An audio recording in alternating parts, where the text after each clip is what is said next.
or call us at +27 12 001 7679. Let your voice be heard. Adventist World Radio, powered by SID Media. From broadcast to baptism. Oh, yeah, I am really excited for this conversation. Every single time I've got the opportunity to learn, I look forward to it with all my heart. And this morning, I've got three powerhouses. Shaheeda Omar comes to us from the Teddy Bear Foundation. Celeste Louw comes to us from the Tears Foundation. And Marthe Kotze. Did I say it right? Kotze. She's going to tell Yeah. me. From Healing Leaves. Is it Kotze? Is it Tia? How Yes, do you say it? Kotze. Kotze De Beer comes to us from Healing Leaves, and I'm excited to be speaking to these three wonderful ladies. We're addressing trauma this morning because it's quite a big deal. Good morning, Celeste. How are you this morning? Thank you for joining us. Good morning. I'm all good, thank you. And Thank then you for how are having you? me. Thank you so much for agreeing to be here. I'm really blessed. Martha, good morning to you. Are you well? I'm good, thank you. Thanks for the opportunity to be here. Thank you for accepting our invitation. And then we've got Shaheeda Omar. Good morning to you, Shaheeda. Good morning to you and the listeners, and thank you for this great opportunity. Thank you for accepting as well when we sent out the invitation. I appreciate you ladies for being here. I'm going to start off with Shaheeda. We are talking trauma, and maybe let's start off with a definition. I think that's very important, yeah? The easiest way to understand what trauma is, what would you say? So importantly to understand that trauma leaves any experience that leaves long lasting situations of distress and deep emotional scarring. So there's a negative experience because of something that the child or individual has been exposed to. And of course, as a result of that, it may have long term implications. Sometimes it will surface immediately after the experience, or sometimes it may be delayed and surface at a later stage. So there's this emotional collapse, so which affects not only the emotional state, but also the behavior of the child. That is very important. So negative experiences that we have, and somehow they will show themselves up, whether it's immediately or at a future event. And that's something we're going to have to obviously address as well. Celeste, they say that the world has 7 billion people. Like literally every single person in the world has experienced trauma, would you say? I think the thing is, it's very important to hear what Shaheeda just said, because I think everybody has negative experiences.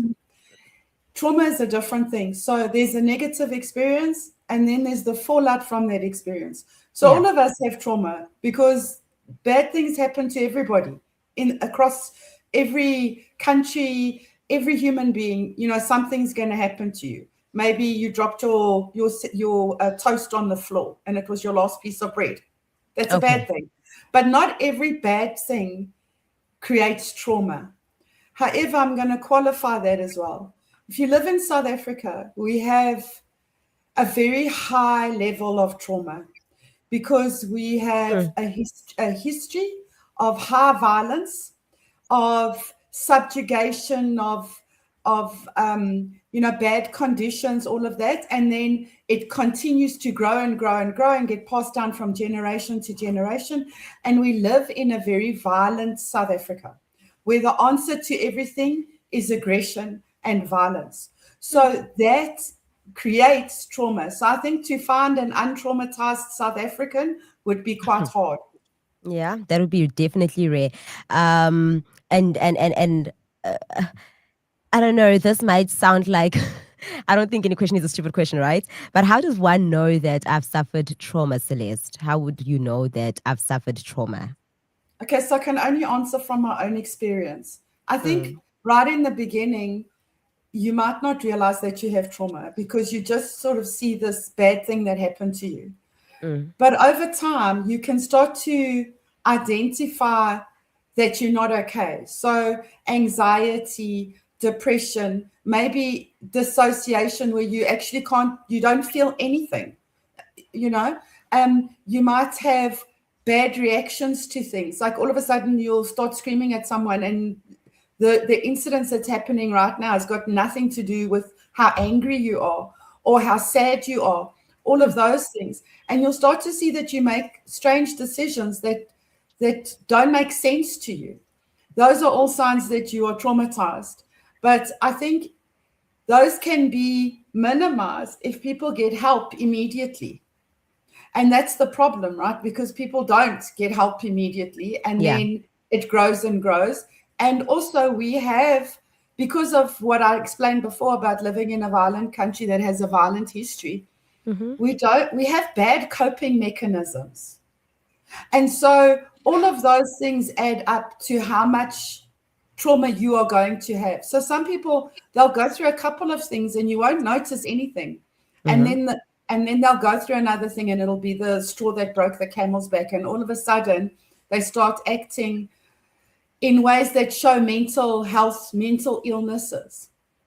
And I think that's also another point, you know, where do you draw the line between what is a diagnosed mental illness and what is PTSD? Wow. This is really powerful. This is very deep. I'm already like information overload. When you see me putting my head down, I am writing notes. My page is already so we're learning so much already. Marthe, bringing you into the conversation, Shaheeda was mentioning children as she was expressing, defining what trauma is. And I think we need to keep reiterating the negative experiences, you know, that maybe sometimes we are even unaware of until at a later stage. Is adult trauma different to childhood trauma? I think what's important to understand when we talk about adult trauma versus childhood trauma is that when children go through trauma, it's during a stage in their life where their brain is still developing. And so especially when we look at what we call complex developmental trauma, where there are multiple traumatic events that happen throughout this child's life, while their brain is still in such a sensitive space where it's still, you know, being formed, neural pathways are still being formed, the way they understand themselves and the world around them is still being formed. And so in that sense, childhood trauma can be very damaging because it really affects the way that this child is going to develop and grow up going forward. And so it's not to say that if you experience trauma as an adult, it's not going to affect you as negatively, but it is going to have a different effect because you are an adult with a fully developed brain. You know, hopefully you have some kind of coping mechanisms, or, you know, you have a support structure in place. But as children, I think you're just that much more vulnerable. You don't yet understand why these things are happening to you. You don't understand what it says about you or your place in the world when it's happening. And so in that sense, it can be very damaging because it really affects how this child is going to grow up throughout their life, especially, as Celeste said, if they don't get help immediately or as soon as possible. Because if we are able to help them sooner, you know, we can try and minimize some of that damage and we can work them through it. But if you grow up in a situation, for instance, where, let's say, you are in an abusive household, every day the abuse is there, the trauma is there, there's no getting away from it, your brain starts to think this is just what the world is like. Normal. And that's going to have a really big effect on how you're going to grow up as an adult then. Yeah.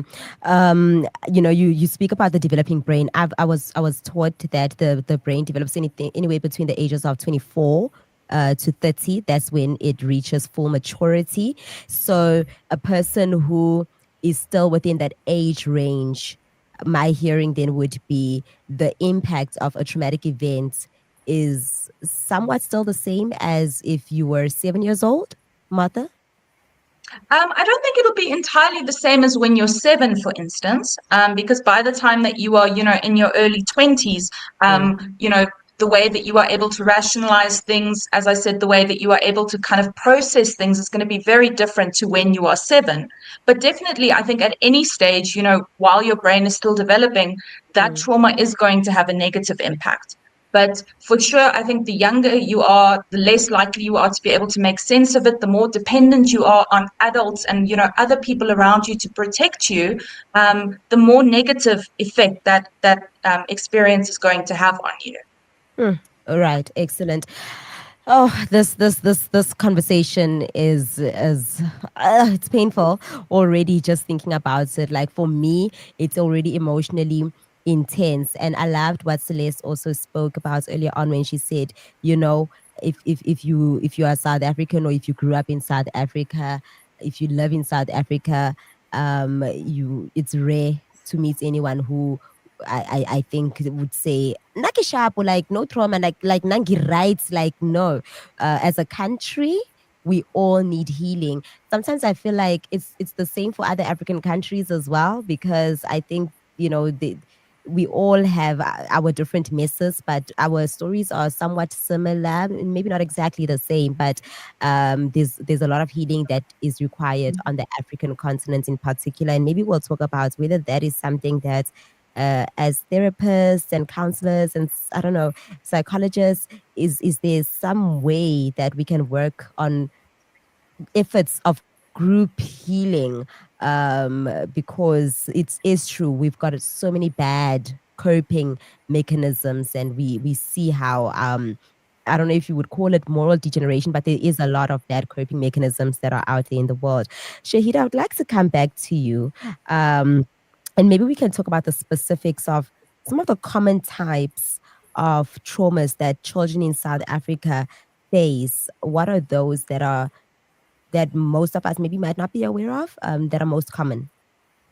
Well, firstly, I think if we, and because I'm coming from the children's sector, my focus Mm-hmm. is always on children. So the exposure, I think Celeste and Martha spoke about violence, children being exposed to violence, domestic violence, neighborhood violence, generally this culture of violence that we are surrounded by. So that is one of the exposures that children have. But furthermore, we also see that if we go into the educational institutions and we're looking at even your ECD facilities, early childhood development centers, Mm-hmm. where we are seeing children are exposed to bullying.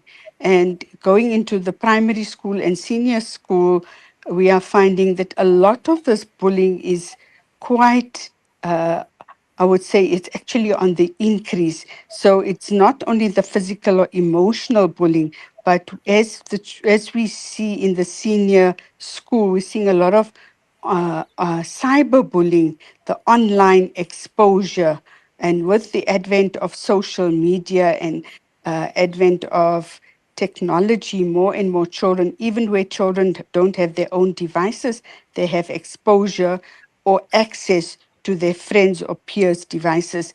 So I just thought I want to paint this landscape of when we talk about trauma and we talk about exposure and the Mm. different kinds of exposure that children are subjected to and how it impacts on their lives and Ish. how we find this history of victimization. So it's a history of victimization, but also children coming from backgrounds of adversity. And what are the adverse circumstances we see that I've already spoken about? Dysfunctional families or domestic violence, but looking at the culture of alcohol and drug abuse, and also again looking at South Africa's context, where we're finding single parent households, or we find that they aren't enough or adequate, effective male role model. Sometimes there is paternal presence, but there's a lack of emotional access and availability. But then also looking at poverty and unemployment, the Oh. overcrowding. So that they are, it's a very complex, I think, tapestry. But if we look at, the nuances and how it weaves into creating situations where there's different kinds of trauma, and Yeah. we look at violence, but if we look at the losses, looking at the advent of at the time of HIV and how Mm-hmm. many families were affected, but even looking not so long ago, COVID-19 and the losses there, and resulting in trauma for many, many families and children, and the ripple effect of that. So it's not just your simple trauma, your complex trauma, your cumulative stress over the years. You can see that trauma is quite complex. And I think, if I recall, Celeste mentioned, or was it Martha, about PTSD, the post traumatic stress disorder, how accumulative stress over a period of time, and the way it impacts on their daily functioning, talking about coping mechanisms, the startled responses, because they anticipate after, something has happened, there's triggers, and every time they face the, they feel anxious, we're going to find that there's hypervigilance. The word Mm, is not a safe place anymore. It's a dangerous place. Recurrent flashbacks, recurrent nightmares. So those, that is what we're seeing, particularly in our work with children.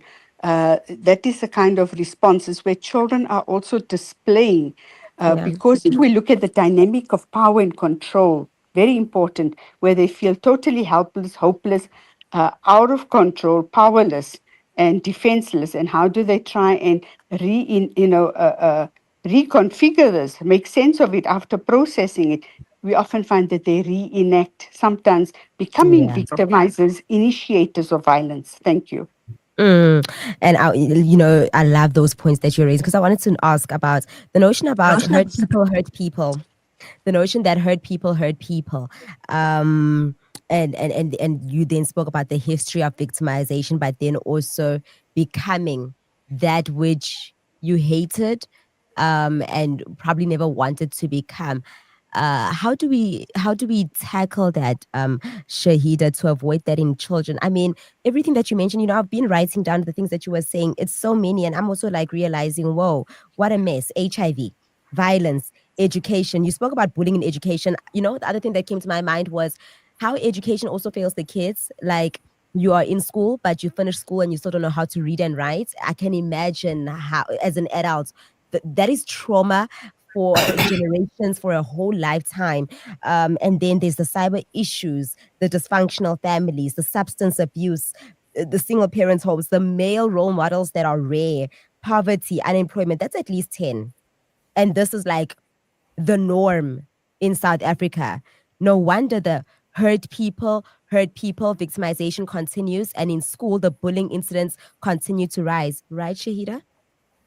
Indeed. So I think, you've asked, how do we address this? And I think we need to look at not the top down approach. We need Mm, to look at bottoms up, and who are the experts that can inform us on solutions mm. and interventions. It's the hurt people themselves. Oh, And something that we've been working on, from both government and CSO, civil society organizations. Historically, victims were not brought into the equation. So, having dialogues, we've had provincial dialogues, national dialogues, and if we just, some of us are more involved with even the Nelson Mandela Children's Parliament, where mm, children's voices are being finally heard. Like you said, children are hurt but not heard. And we need to hear from yeah. victims themselves. What would they like to see moving forward? What do they like to see happen? How can they be supported? How can they be helped? Working with children coming from your CYCC's child youth care centers, and children in other residential facilities, but children who have been traumatized, and what has worked for them, what has not worked for them. So I think it's about providing that level of support, but from the empathic lens of the victim or the survivor, understanding what they feel, what they see, what would they like to see happen, because they stuck. What can we do to unstuck them? So, Whoa. we become facilitators. We don't wave the magic wand. We actually provide the crutch to help them through this fractured process or journey in their lives. Thank you so much for that. And I'd like to invite you to also partake in the conversation. Our WhatsApp number is +2773 4703520. Perhaps you've got an input or a question that you would like to ask the ladies. Joining me, the following: Shaheeda Omar from the Teddy Bear Foundation, Celeste Louw from the Tears Foundation, and Marthe Kotze from Healing Leaves, all doing formidable work in this particular field, which is a big field, whether it's mental health that you're looking at, but we all can attest to the fact that this is something that we all struggle with and need help through. Celeste, I want to ask a very important question for me, which is whether there are traumatic events that are worse than others. And I don't know if it's fair to rate them like that. I think, yeah, so the thing is there's incidents that happen to people that can be rated. For instance, there's a difference between someone stealing your toothbrush and someone stabbing you. And obviously you would look at that. But trauma is a different thing. So you can't rate trauma. So somebody being sworn at could have an effect on them that is equivalent to someone being hijacked. The effect on the brain is a different thing. So when we're talking about trauma, we're not talking about incidents, right? But I will say this: like working in the GBV space, and having done that for many years, and being a survivor myself, and also having been abused in childhood, I want to say that I think people underestimate the fallout and the different places it falls out in your life. And so also we want to simplify things. And like Shaheeda was saying now, it's a complex set of things. There isn't one quick fix, and there's no one answer, and there's no one organization, government, or anyone who's got all the answers in one place and you just do this and you'll be okay. It doesn't work like that. It's a very complicated thing. And I think for us, we need to look at it as complex as that. So we need to work, all of us together, and we need to start to have courageous conversations around these things. We need to talk about the fact that, people are broken, but not all broken people become abusers. And not all abusers are the same. Not all abusers are the same, because there's this big thing, every abuser is a narcissist. No, it's not like that. People have different reasons, and there's a uniqueness about being a perpetrator, the same as there's a uniqueness about being a survivor. You can't just globally go, all perpetrators are like this, and you can't globally say all of them can be rehabilitated. You can't do those things. You have to have a more unique, individualized approach, because although we have lots of things in common, our cases are all unique. And every survivor is unique, because not every abuser is the same. That we have similar threads, right? Running through things. But each case needs to be individualized, and each person needs to be helped in an individual way. So I have experience of people who really rehabilitation is not an answer for them. They choose to be who they are. And for whatever reason that is, and we can analyze it until whenever they choose that. Then you have people who don't realize that they are being abusive, because they are broken people that are hurting other people. Those people stand a good chance of being assisted if you can show them that where their behavior is coming from. But we also need to be reasonable. You can't force someone to change, just like you can't force someone to heal. And I think one of the solutions to that is we need to, from childhood, teach people how to process things that happen to them. Because we sit with adults, and sometimes adults in very elderly adults who have never been taught how to process anything. They have no techniques, and we don't skill people. We don't teach people how to process. We don't teach people how to integrate pain. We call everyone a victim when that is not the truth. Sometimes it's very difficult to in a gender-based violence situation, like in a domestic violence situation, it's sometimes very difficult to figure out who's who and who's the perpetrator, what is going on in there. So I think the problem is we want these simple solutions, and these simple diagnoses and these simple answers, and there aren't any. What the Whoa. answer is a multidisciplinary approach and the ability to understand connected humanity and take out the judgment and create the safe space. What a mouthful over there, Celeste. Wow. Wow, what a mouthful. I want you to maybe come back and clarify some of these things that you have mentioned. Just two follow-ups. The one being whether trauma hurts, well, an incident would hurt more depending on who hurts you. For example, you guys probably saw the trend that was huge about we listen and we don't judge, and people were then revealing the most what's like insane things that they've done to people who love them. um and some of that, I can imagine how traumatic it is, and it's on this public platform.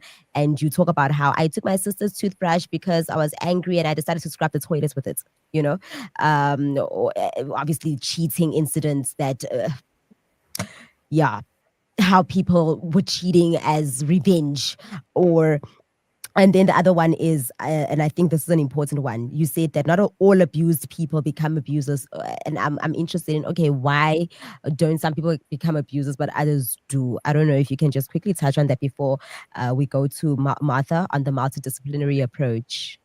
Well, I think the thing is that if you look at how is it even socially acceptable that people out themselves like that on like anywhere? Why is it okay? Why is it okay to say I did that and it not to be like, oh, you did what? So the question is, have we got moral decay to the point where we actually there's no rules and there's no humanity? Because where's the humanity in behaving like that? Yeah. So I think people have lost their way. And I think that is something we need to look at, that moral decline and standards and what is socially acceptable. Like, why is it socially acceptable to go onto a public platform and disclose yourself as having revenge cheated?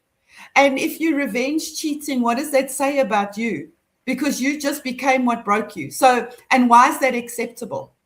So I think that's a bigger issue about moral decay and what is socially acceptable and how people are seeing their lives, and maybe even looking at why everybody wants everything right now and they don't have to work for anything. There's no, because healing is a painful journey. So I just want to say that it is not an easy thing, because people think, oh, well, you left, so you must be okay.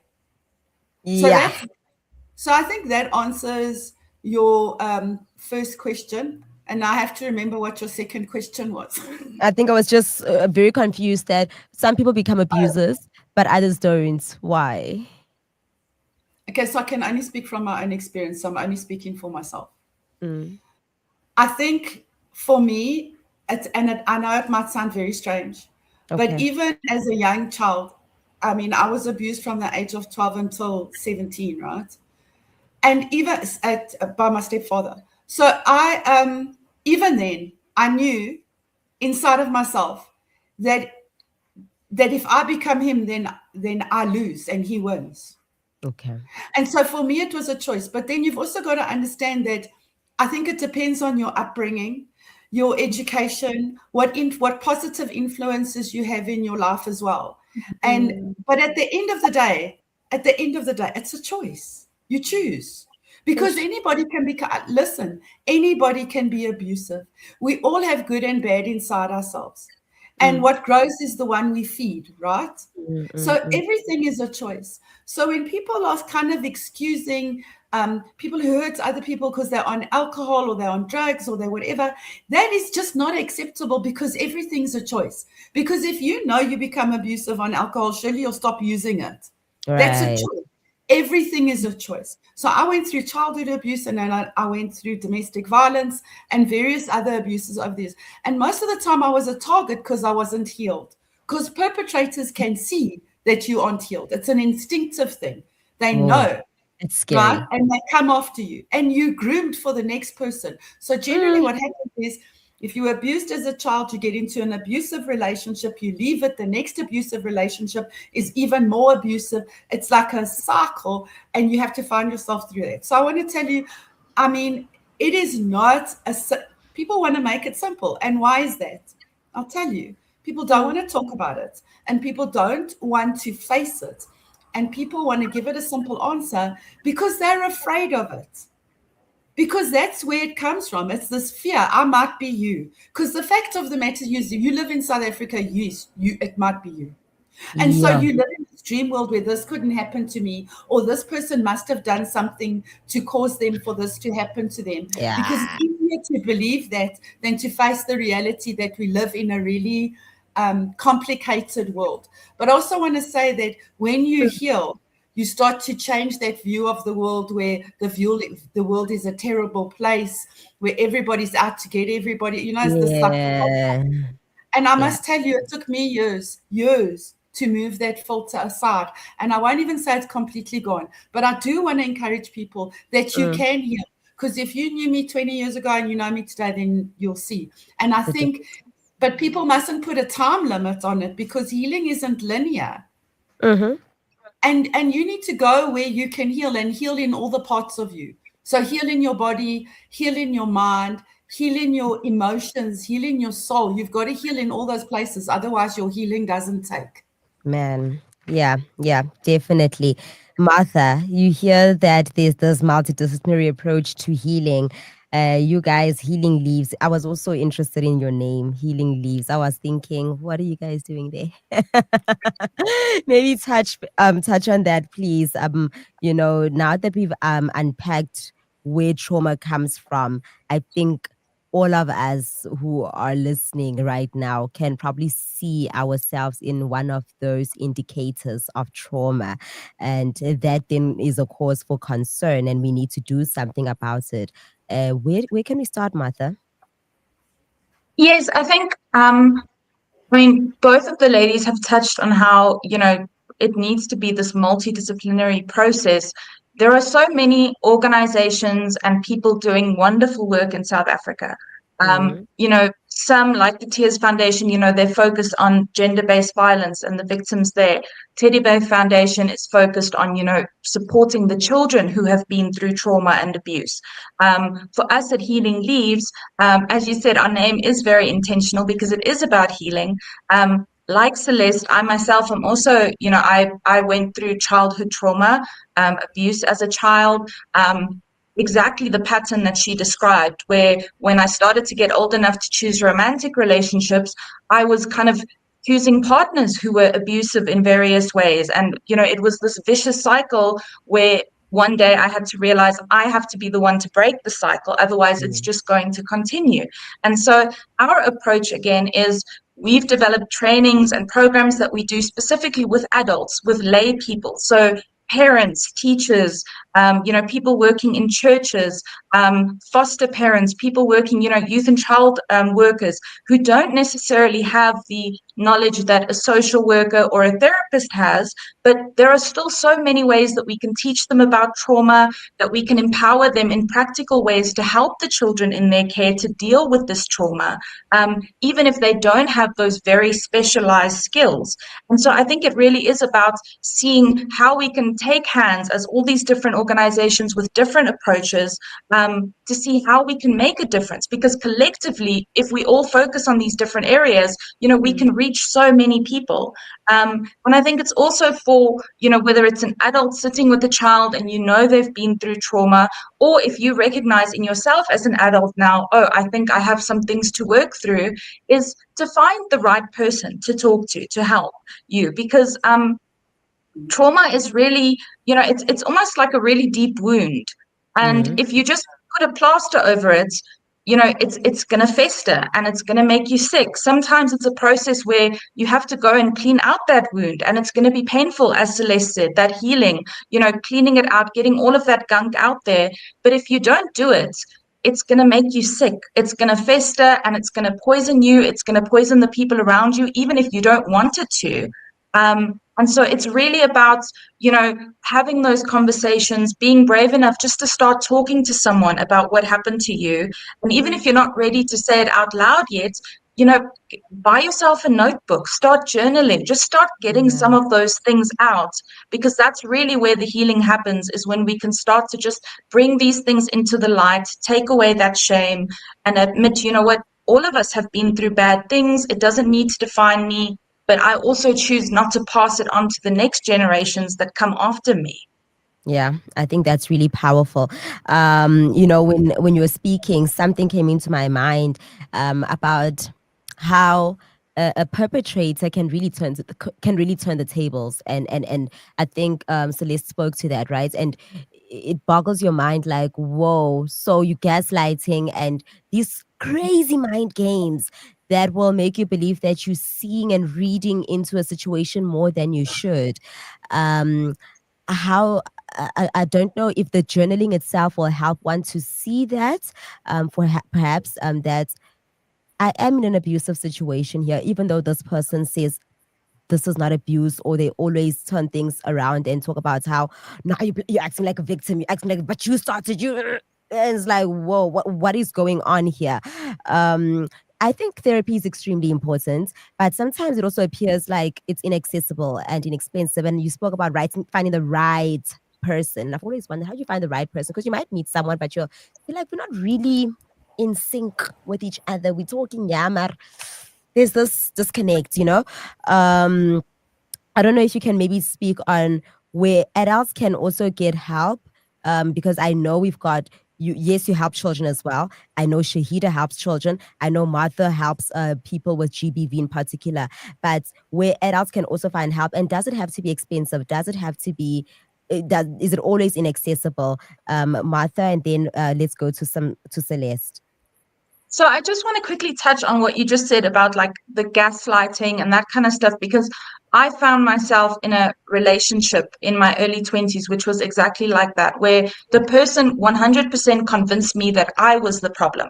I didn't see that they were the abuser. I didn't see that, the things they were doing was wrong. And for me personally, I ended up going to a therapist without them knowing about it after work. And it took that therapist literally months to start showing me that actually I was the victim in the situation, and this person was actually manipulating me and gaslighting me. And, that eventually gave me the courage to be able to leave that relationship. But to answer your question, it doesn't always have to be expensive. There are a lot of organizations that have helplines that you can call where you can start to talk to someone. I know a lot of different churches, if you are a religious person, offer counseling services. There are a lot of different organizations in the nonprofit sector that work to support victims. Even if you don't personally, know where to go, reach out to me or any of the ladies who are here. We know of a network of people who we may be able to connect you with. So it doesn't always have to be expensive. I know it seems inaccessible, and I know a lot of services in our country, unfortunately, especially the more private services, can be expensive, but there is help out there. It's not impossible. And, the first step is just to reach out and say, look, can you give me more information? I need to speak to someone, and, we'll be able to point you in the right direction depending on what you need. Yeah, absolutely. Thank you so much for that. I feel like there's hope. There definitely is hope. Celeste, GBV Yes. is a huge issue, so big that you saw what was going on as we, women across South Africa were coming together and obviously allies, not just women, those few men who maybe also joined on board. Just before the G20, we saw the purples, we saw the greens, we saw what was going on. GBV is something that I don't think everyone wants to acknowledge, that it really does exist in the way that it does. What are some core lessons to take in the healing journey for someone who has experienced GBV? And I hope maybe you can also just touch there, that maybe it's more than just an assault. Yes. Yeah. So before I do that, I just want to speak to that about where to get help. So you're talking about helplines and that. So we have a helpline. we call the Hope Line. So it's the Hope Line. And you can phone us anytime from anywhere in the country for free. And our services are free. And we are linked to organizations all over the country. So there doesn't have to be a cost implication for getting counseling.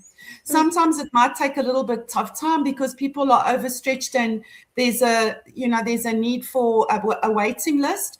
We offer, but there's online counseling, there's telephonic counseling, there's really there is a lot of things. So, I think if people really, they just need to phone and then we can assess what is their need and put them in touch with people who can help them. And that is what Tears Foundation's core purpose is to make sure that survivors get treated with respect and dignity and get the help they need. And so we refer out to other organizations. We have a huge network. So I am encouraging people, if something's happened to you, to call our helpline. And I'm going to give the number because I think it's really important. Yes, it's please. 08,000 83277. So it's 08,000 83277, and it's 24/7, 365. So, and you don't even need airtime or data. You just phone it and we'll do what we can to help you. So I think that's important. And that's about working in collaboration, right? And working in a way that isn't about one organization being able to do everything. We're very collaborative, and I think it's important to be that way. So that's just to cover that. The next thing you want to talk about GBV and what it's so for me, a lot of what we see and speaking from experience and working, over our Hope Line every day, I want to tell you that I think one of the biggest problems why we're not finding solutions is actually there's no real evidence about what the actual problems are. People are guessing, and the statistics that are out there are not true. And I can tell you that right now because I know from the calls we get in that the statistics are skewed. And so we need proper research about what the real problems are on the ground. And we need that to come from inside South Africa. South African research for South Africans about South Africans, because we are a cultural melting pot. And the solutions that are being put out there do not take into consideration culture or communities or religious beliefs and all of that have an effect on GBV. Okay. So people are not taking that into consideration. And so when you are helping someone who's suffering with GBV or someone who's trying to leave a situation, those are all things you have to take into consideration. Because what might be acceptable to me might not be acceptable to them. And you've got to think about how they're going to survive in their communities as well.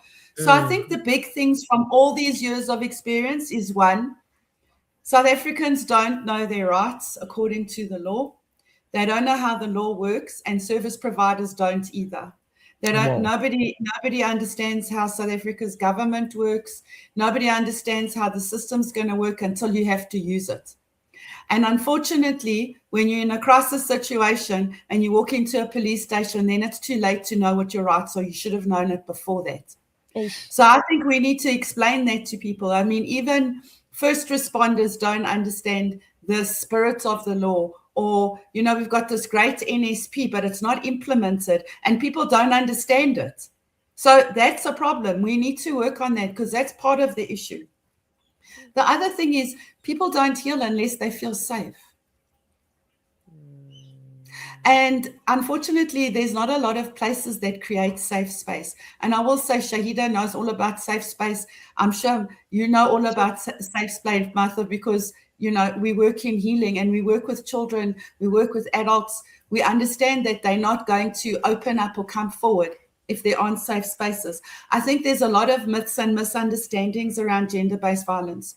Gender-based violence is about violence that is the core reason for it is a gender bias. So when you see the statistics and they go femicide, you've got to take out the ones that weren't gender-based offenses. So if you're walking down the street as a woman and the gangs are fighting and you get shot, it wasn't a gender-based violence incident. Your collateral damage.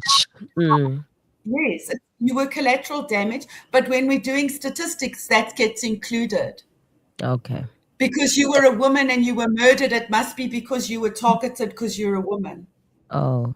And so we are not working on a real understanding of the core issues.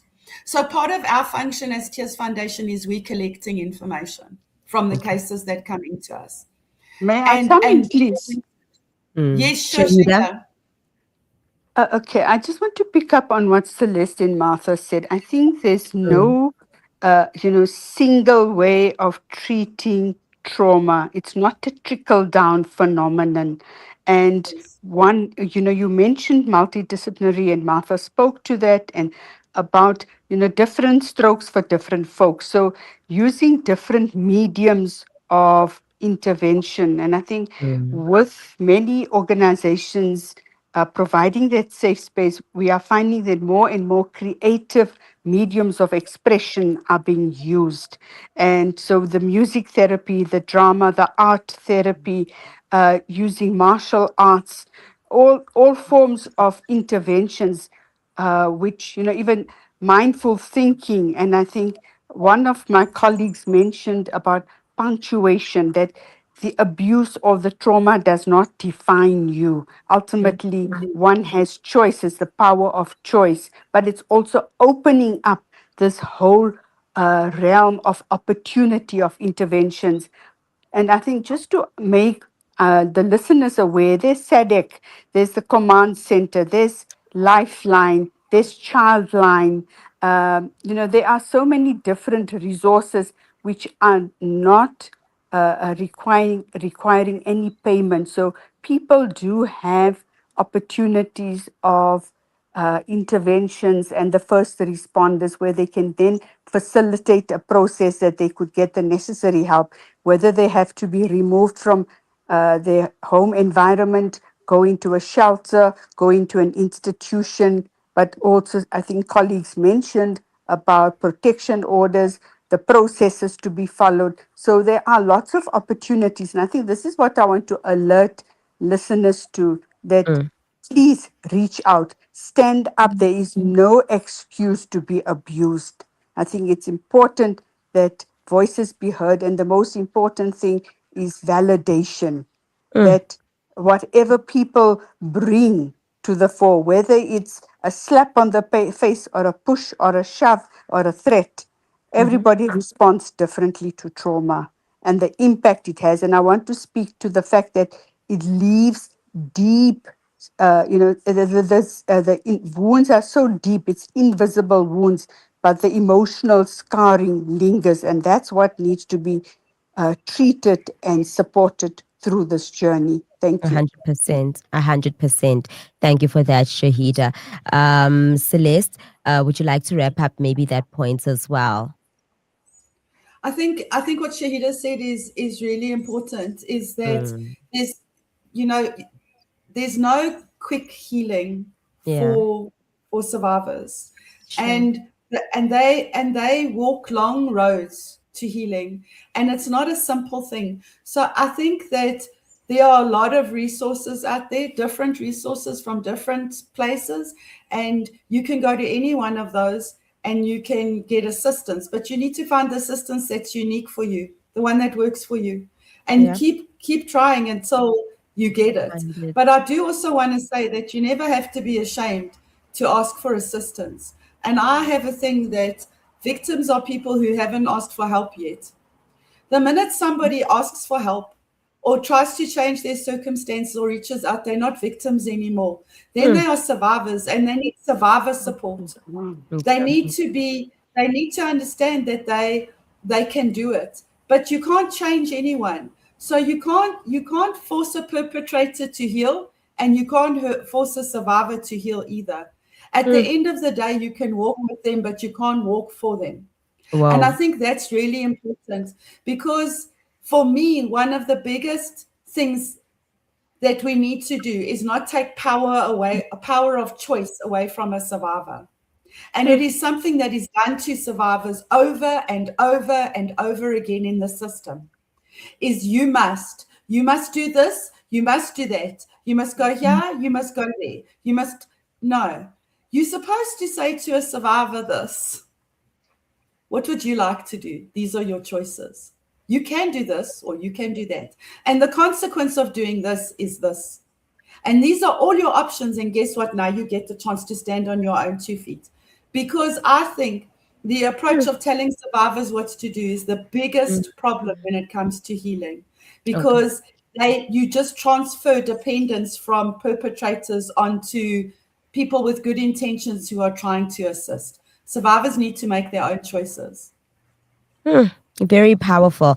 I feel like what I'm also getting from this conversation is it's not going to be easy. There are choices that are difficult that are going to have to be made, and you have to be willing to then make those choices. And that might take a lot, it probably will take a lot of will and obviously other support systems to then help one to make sense of the situation. Shaheeda, just for the parents to wrap it up nicely, do you think that there's anything that parents and guardians can do to prevent their children from experiencing trauma? If not, what can you give the parents and the guardians to take with them that is user friendly throughout I guess their whole lives, but especially during the season where people are forced to be with family, and that I can imagine invokes a lot of feelings of uneasiness for some people who will never say it. Okay, importantly, I think we're all aware, and my colleagues would verify that, is that who hurts children, who abuses children. It's, yes, the stranger danger, belief has existed for a long time. It's not a fallacy; it is a reality. But 80 to 90% of the cases are inflicted by people who are connected to the child, have some kind of relationship, or is known to the child. So during this period, and always we talk about the 365-day campaign where parents need to engage with their children. Communication is key, and it's not a once off, it's a daily ritual during bath time routines or bedtime routines with younger children, with older children. Of course, it could be when families viewing TV or engaging in other activities. So, speaking to the fact of bodily autonomy, understanding the different body parts, the functions of the body parts, and what is acceptable behavior, what is not acceptable behavior, demonstrating that, like a push or a shove or a slap or a pinch or a, twisting the ear, but also making it very clear that, previously a lot of discussion around the parts of the body that are covered by a swimming costume are the parts that should not be invaded or touched in any way. However, we do not believe that that's the only parts of the body. We know that, that sexualized behavior could be also on the ears, on different parts of the body, so in the mouth. I mean, we have to make children aware that it's not just the swimming costume. And so during this period, it is important because family and friends get together to celebrate lunches, dinners, picnics, outings, going to holiday resorts. There should be this kind of discussion with children, age appropriate, not to instill excessive anxiety and fear in a child, but at the same time to say to the child, which is very powerful, that no matter what it is, we as your caregivers, your parents will believe you. And having some kind of a signal or coded language that if you feel uncomfortable, you feel yucky inside, something is telling you it's not right, that you could use your you could rub your right ear so we can see that something is wrong, that you are distressed and we need to rescue you. That's the kind of conversations that parents and caretakers need to have with children, that regardless of whoever it is, whether it's an uncle, a grandparent, a friend, a neighbor, a swimming lifesaver, anybody, that child must get the permission, because the moment they have permission, they will be able to come forward. Because why do children not disclose? Simply because it's not a social subject. It's not something pleasant that one talks about. And the fact that sometimes there's intimidation, coercion, and threats used, so the child is afraid to come forward. But once a parent has this kind of conversation repeatedly, the child knows that I have a safe space, there's a safe platform, I can reach out and I will receive the necessary support to protect me. Beautiful, beautiful. Thank you so much, Shaheeda. Ladies, you guys were really powerful this morning, and I'm really grateful for you coming onto the show with so much passion and sharing your personal experiences that I think also give us the confidence to be to start speaking out, and for sharing the contact details. Just to repeat some of those, we've got SADAG, we've got Childline, we've got Lifeline, the Command Center, we've got the Tears Foundation. And she shared the number 0800 83277.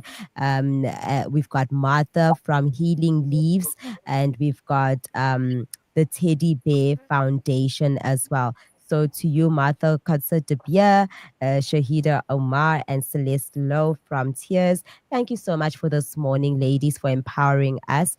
And I hope this podcast continues to live on to change positively many people's lives who will come across it. Have a beautiful festive season. Look after yourselves. While you're working hard, please also do rest harder. And let's meet again in the coming year. Thank you, ladies. Thank you Thank so you. Stay much. blessed. Bless. Amen. Thank you. Adventist World Radio, SID Media. We are not general practitioners.